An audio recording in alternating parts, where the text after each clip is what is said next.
There is a country in the middle of Europe where escaping from prison is not a crime, legally. The German courts have ruled that the desire to escape captivity is a fundamental human instinct, and that the act of breaking out of prison on its own carries no additional criminal penalty. Prisoners who escape are simply recaptured and returned, without extra charges for the escape itself. Only crimes committed during the escape, assaulting guards, stealing vehicles, damaging property, are prosecuted. Germany decided that wanting to be free is so deeply human that it cannot reasonably be made illegal. That is the kind of philosophical detail that tells you something important about a country.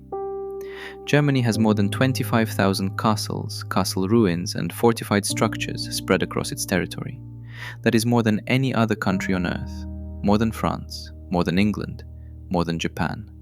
25,000. The density of medieval stone on the German landscape is so extreme that you can barely drive a significant distance in any direction without encountering a tower, a battlement, or a ruin rising from a forested hilltop. Some are famous, like the Neuschwanstein Castle in Bavaria that Walt Disney used as the direct inspiration for the Sleeping Beauty castle in his theme parks. Most are completely unknown outside the immediate region, quietly crumbling in forests that were ancient when the castles were new. In the German state of Bavaria, beer is legally classified as a food, not as an alcoholic beverage, as a food, a staple, an item of nutritional significance that belongs on the same legal shelf as bread and cheese. This classification comes from a tradition rooted in the Reinheitsgebot, the beer purity law of 1516, which specified that beer could only be made from water, barley, and hops. It is considered the oldest food quality regulation in the world that is still actively observed. 500 years after it was written, German breweries still follow its principles, producing over 7,000 varieties of beer under its framework, with more than 1,500 different beers brewed across the country at any given time. Germany has more than 3,200 officially recognized types of bread.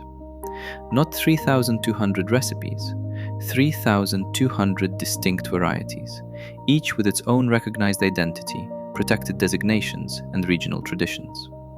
German bread culture was formally recognized by UNESCO as an intangible cultural heritage of humanity. There is a museum in the city of Ulm dedicated entirely to bread. Not to baking in general, specifically to bread. The Germans take bread with a seriousness that most countries reserve for religion. The gummy bear, one of the most popular confectionery items on earth, was invented in Germany in 1922 by a man named Hans Riegel in the city of Bonn. He named his company Haribo, which is an acronym formed from the first letters of his name and his city, Hans Riegel Bonn. The original gummy bears were larger than today's versions and were called dancing bears, inspired by the trained bears Riegel had seen performing at street markets.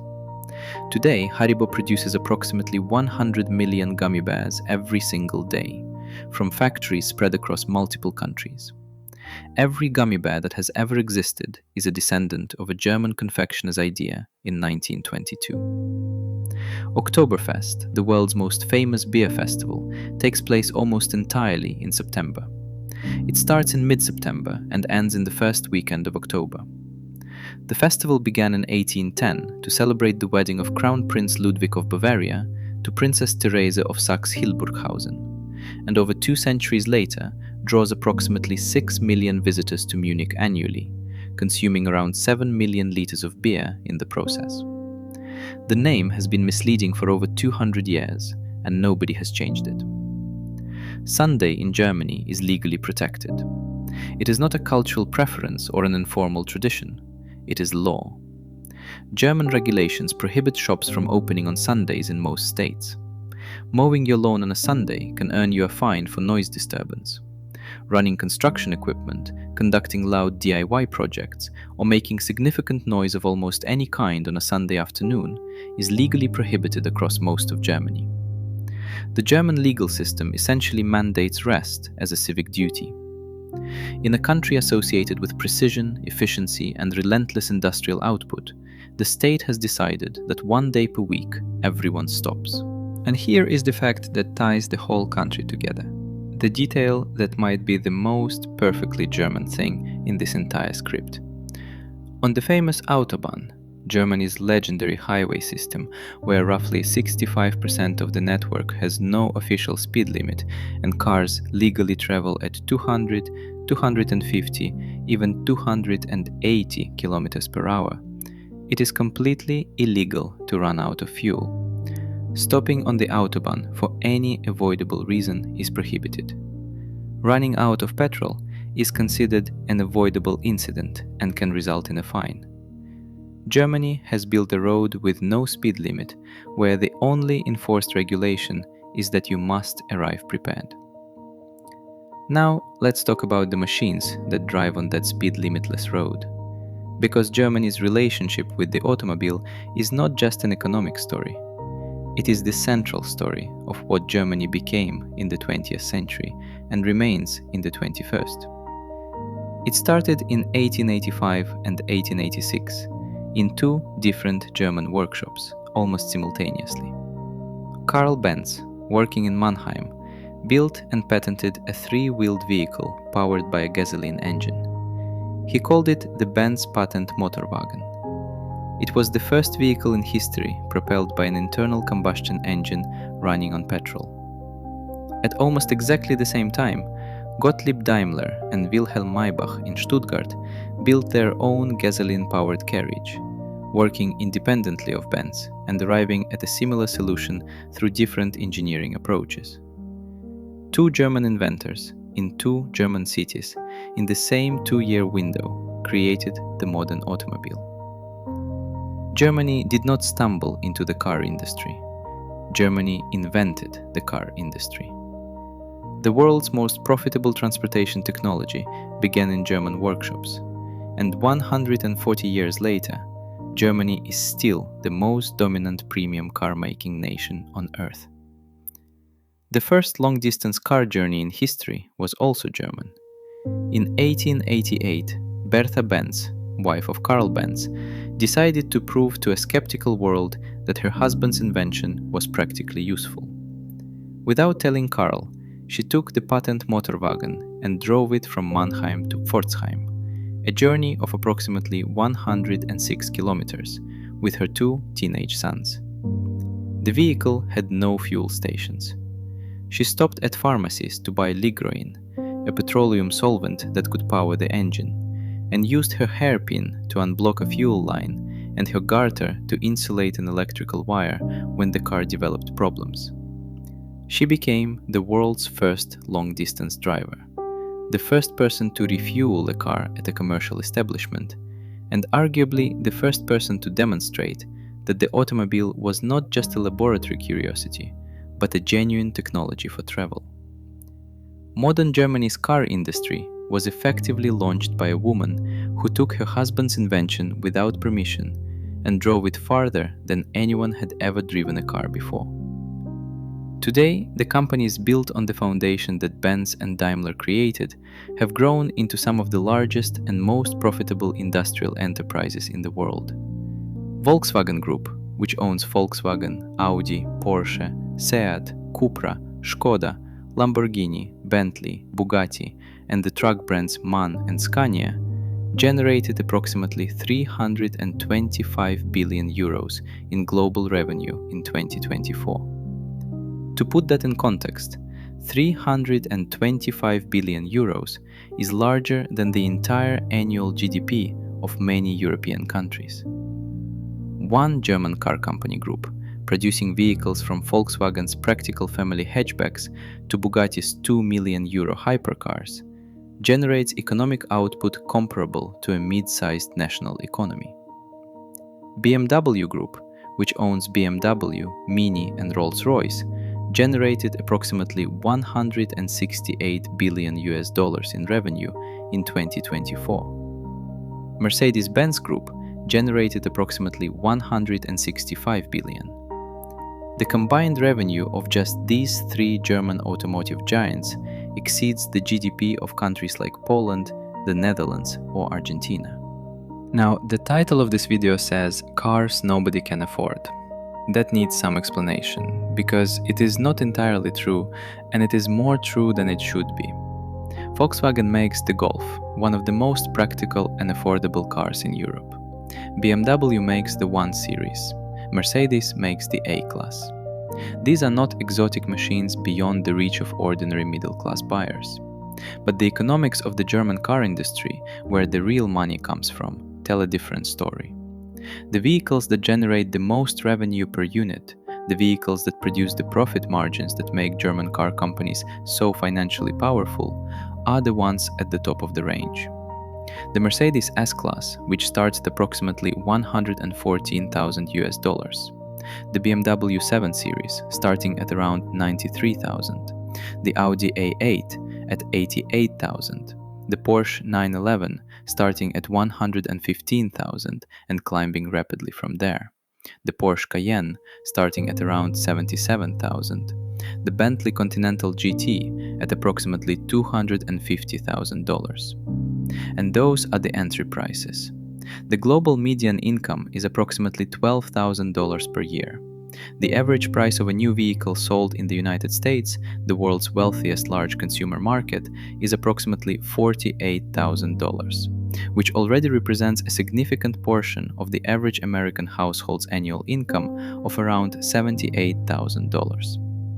The premium vehicles that define Germany's global car brand, the models that appear in advertisements and define the perception of what a German car means, cost anywhere from 2 to 20 times the global median annual income. Germany has built a business model around making objects that most of the people on Earth cannot afford, and selling them to the minority who can, at margins that generate hundreds of billions of dollars in annual revenue.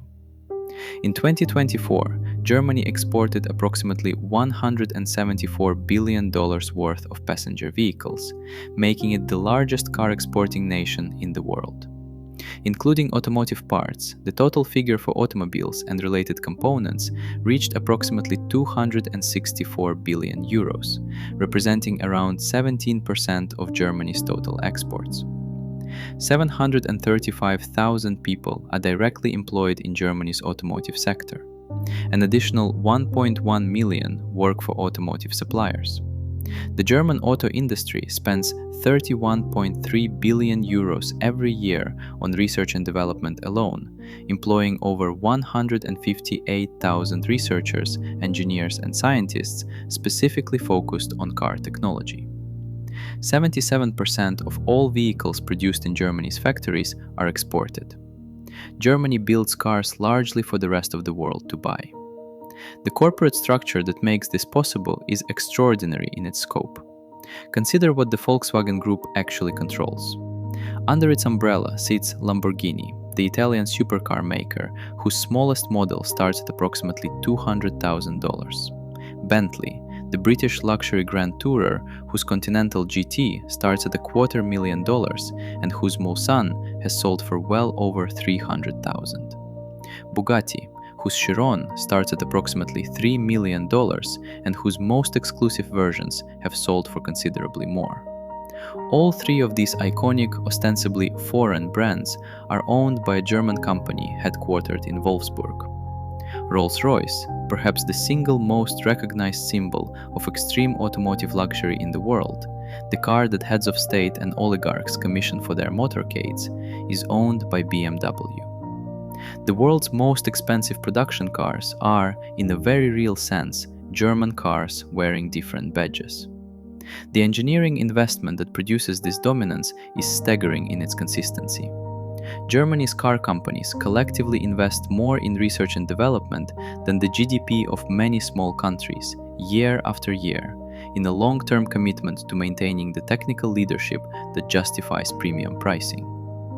The airbag, now a standard safety feature in every car on Earth, was first used in production vehicles in the Mercedes-Benz S-Class in 1981.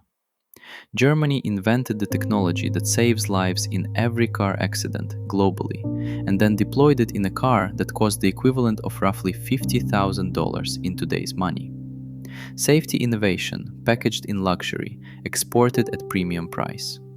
That has been the template for over a century. But the industry now faces the most significant transition it has encountered since the original patent motor wagon. The shift from internal combustion engines to electric vehicles threatens the specific engineering advantages that German car makers have spent over 100 years perfecting.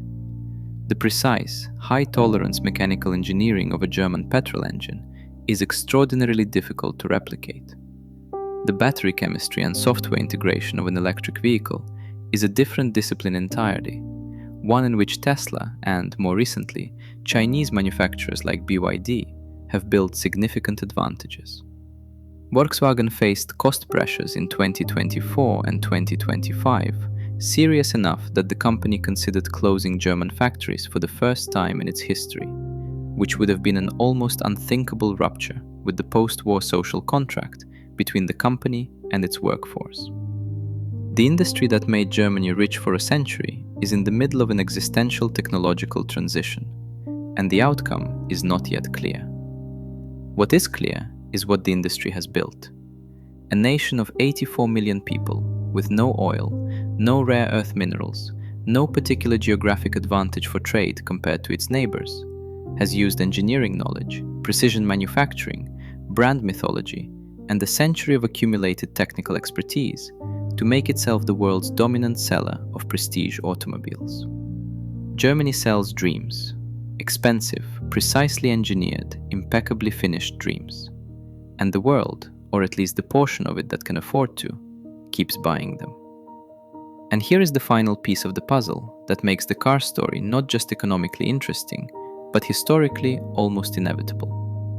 Germany did not merely stumble into car manufacturing as an industry of opportunity. The country that builds more premium cars than anywhere else on Earth is the same country that invented the car in the first place, then invented the diesel engine, then invented the airbag, then invented some of the most foundational technologies of the modern industrial world. Consider what Germany has given the planet in the last 600 years. Johannes Gutenberg invented the printing press in Mainz in the 1440s, the single most transformative information technology before the internet. Karl Benz and Gottlieb Daimler invented the automobile in 1885 and 1886. Rudolf Diesel from Augsburg invented the engine that now bears his name, powering ships, trucks, trains, and generators around the world. Wilhelm Conrad Röntgen discovered X-rays in 1895 and won the first Nobel Prize in Physics in 1901. Felix Hoffmann at Bayer developed aspirin in 1897, the most widely used pain medication in human history. Hans Riegel invented the gummy bear in 1922. Carl Dreiss invented the bicycle in 1817. Germany invented the MP3 audio format. Germany invented the coffee filter.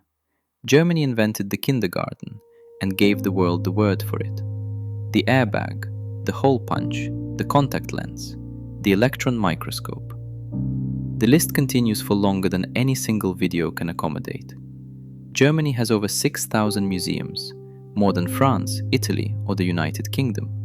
It has 47 UNESCO World Heritage Sites. Its language, German, is the most widely spoken native language in Europe, also the official language of Austria and Liechtenstein, and one of the official languages of Switzerland and Luxembourg. German is the most commonly used language in scientific publications in Europe. The word kindergarten is German. The word Zeitgeist is German.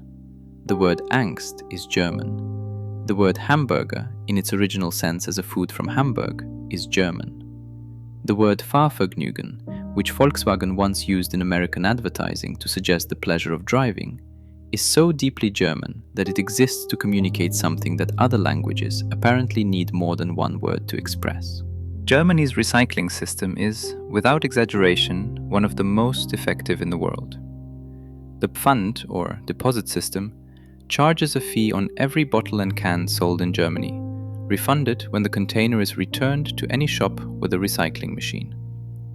The return rate exceeds 98%. That is not a misprint. 98% of all bottles and cans sold in Germany come back for recycling.